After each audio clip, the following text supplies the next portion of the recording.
All right. Welcome back, everybody, to the deep dive.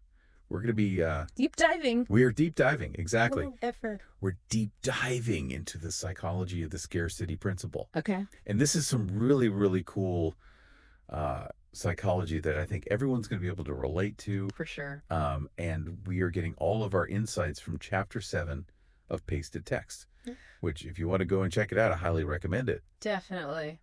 So I think a really good place to start would be to just think about, like, we've all seen it. We've all been a victim of it. Oh, yeah. That limited time offer, Mm-hmm. that feeling that you have to buy something right now because if you don't, You'll miss out. you'll miss out and Yeah. it'll be gone forever. Exactly. And I think that goes back to, and you were talking about sort of fundamental human instincts here. Yeah.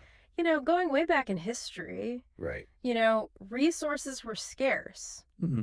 And the people who were able to kind of recognize those scarce resources and get to them Yeah. were the ones that thrive. Right. So it makes sense that we would still have this kind of ingrained in us, even if we're not, fighting over scraps of food. Exactly. Right. It's like our brains haven't quite caught up to the, Right. modern era of abundance. Right. And so like a really good example, I think, is like, the toy every year for the holiday season. Right. You know? Tickle me Elmo. Yeah. Yeah, exactly. And it's like, it's not even that the toy is that cool or that good. Yeah. But it's like the fact that Everyone wants it and you can't get it. And you're like, I have to have this. That'd be amazing. Yes. And so I think there's like the very surface level of that, which is FOMO, right? Mm-hmm.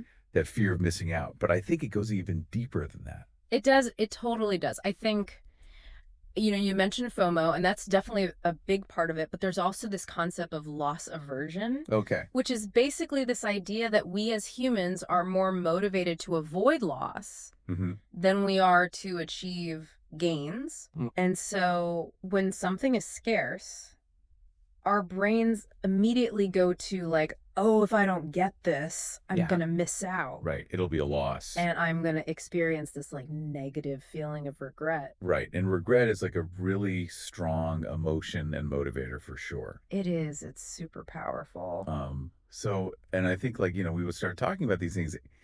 It seems very like surface level, like, okay, FOMO, loss aversion, but it really does tie back to our psychology in a very deep way. It does. It totally does, I think. It's like this primal instinct Right. that's still kind of driving our behavior, even though we might not be consciously aware of it. Right. And I think that ties really well into this idea of psychological reactance. Yes, absolutely. Which I actually just learned about recently. So I'm really excited to kind of dive into this with you. Yeah, psychological reactance is super interesting. It's basically this idea that when we feel like our freedom to choose is being limited, we want that thing even more. Right. It's like this rebellious response to having our choices restricted. Oh, that's so interesting because I've experienced that so many times. Yeah. Where, like, I'll be looking at a menu and I'm like, I don't really know what I want. And then the waiter comes up and is like, oh, we're actually out of this dish tonight. And I'm like, you want it? I want that one. That's the one. That's the one. I have to have it, even though 30 seconds ago I didn't prepare. It's like our brains are wired to resist any kind of restriction on our freedom. It's like the cookie on the plate. Yes. Like you have a plate full of cookies. Right. You've already eaten like 3, but then there's that one left. The last one. And everyone wants that last one. It suddenly becomes the most delicious cookie. Exactly. Even if it's like a broken one or something. Exactly. It doesn't even matter. It's just that it's the last one. It's the forbidden cookie. Yes.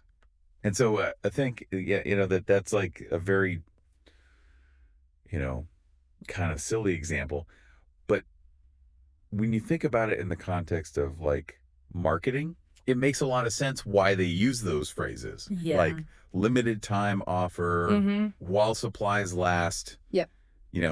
Only 2 left in stock. Like get it before it's gone. It's like it creates that urgency. Their urgency. Yeah. And I think it's interesting because, you could argue that businesses are just kind of responding to this innate human behavior. Like they're giving people what they want. Right. But at the same time, they're definitely using these tactics to kind of influence our decisions. Right. And so it's kind of like, is it manipulation? Is it ethical? Is it ethical? Yeah. Yeah. Or is it just like Smart business? smart business? Yeah, And I think it's something that's really worth considering. Like, absolutely. as consumers, we should be aware of these tactics so that we can make more informed decisions. And I think that's what we're trying to do here is just kind of like bring this stuff to light, Right. make people aware of it Yeah. so that they can be more conscious consumers. And I think like another really interesting place that this principle shows up is in the collector's mentality. Oh, for sure. You know, like why is it that people are so obsessed with like Right. rare baseball cards or first edition books or Limited edition sneakers. yes, limited edition anything? Like, why are people camping out for Yeah. days to get the latest iPhone? Yeah, like it's not even that much better than the last one. Right. Right. But it's that. But it's that. It's the newest one. Yeah. It's the limited edition one. And I think that's so fascinating because the perceived value of that thing is often completely detached from the actual object. Totally. Right? It's like a baseball card. It's just cardboard. Right. Right? But it's not about the cardboard. It's about the story. Right. It's about the history. It's about the connection. It's like holding a piece of history to that player. Yeah. And so it's like, even if that piece of cardboard is actually only worth like $5? $5. Yeah. Right. In someone's mind, it's priceless. Exactly. And I think that's what makes collecting so interesting is that it's not really about the monetary value. Yeah. It's about the emotional value. Right. It's about the feeling you get. The sentimental value. Yeah. The connection to the past. And I have to admit, I fall victim to this a little bit myself. I have a box of old things. Yeah. And I'm like, I can't get rid of these. They're going to be worth something someday. They're going to be worth something someday. Right. Like I have my old Pokemon cards. Oh, nice. And it's like, I don't even know if they're worth anything, but I can't get rid of them. It's that sentimental value. It is. It really is. It's like these things represent a part of your past. Right.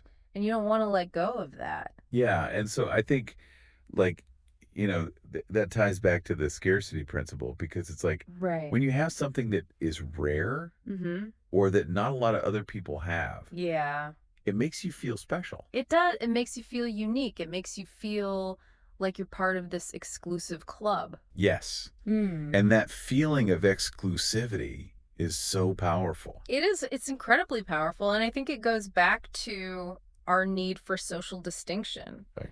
As humans, we want to feel like we belong, but we also want to feel like we're special. We want to stand out. We want to stand out. Exactly. And so having something that is scarce or rare or exclusive, it kind of gives us that sense of distinction. Yeah, it's like that VIP feeling, like you're part of a special group. Yeah, it's like, even going back to ancient tribes, Yeah.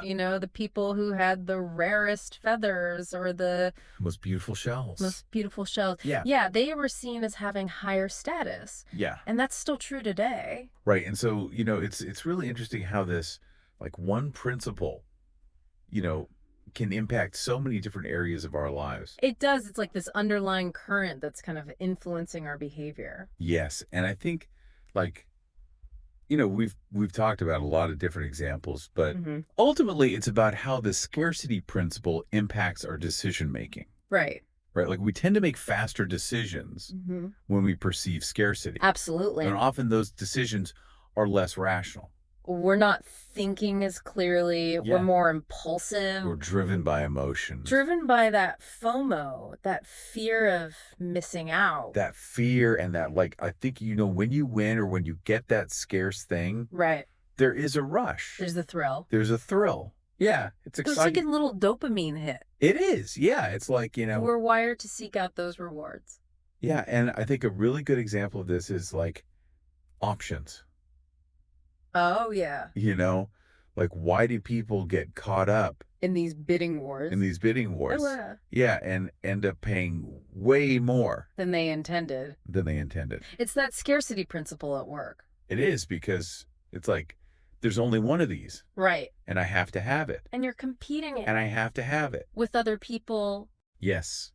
And so it's like, it just, it really highlights how powerful this principle This is principle is, yeah. and how much it can influence our behavior. So I think, the main takeaway here is that Yeah. scarcity is powerful. It's incredibly powerful. It influences our desires. It influences our perceptions of value And ultimately our actions. and ultimately our actions. Yeah. So, the next time you see that limited time offer or that only 2 left in stock, Yeah. just take a moment, Take a step back. take a step back Yeah. and be like, Breathe. breathe. Yeah. Yeah. And think about, is this really something I need? Do I really want this? Do I really want this? Or am I just being swayed By the scarcity principle. by the scarcity principle? Yeah. And I think, even going a step further than that is like in today's world, where we have mass production and digital replication. And everything is so abundant. Everything is so abundant. Yeah. Does true scarcity even exist anymore? That's a great question. It's something to ponder. It is something to ponder. Are we just creating this artificial scarcity to manipulate people? It really makes you think. It does. So yeah, I think we'll leave it there for today. Yeah. Thank you everybody so much for joining us for this deep dive into the fascinating world of the scarcity principle. Thanks for having me. It's been fun. Absolutely. And we'll see you next time. See ya. Bye. Bye.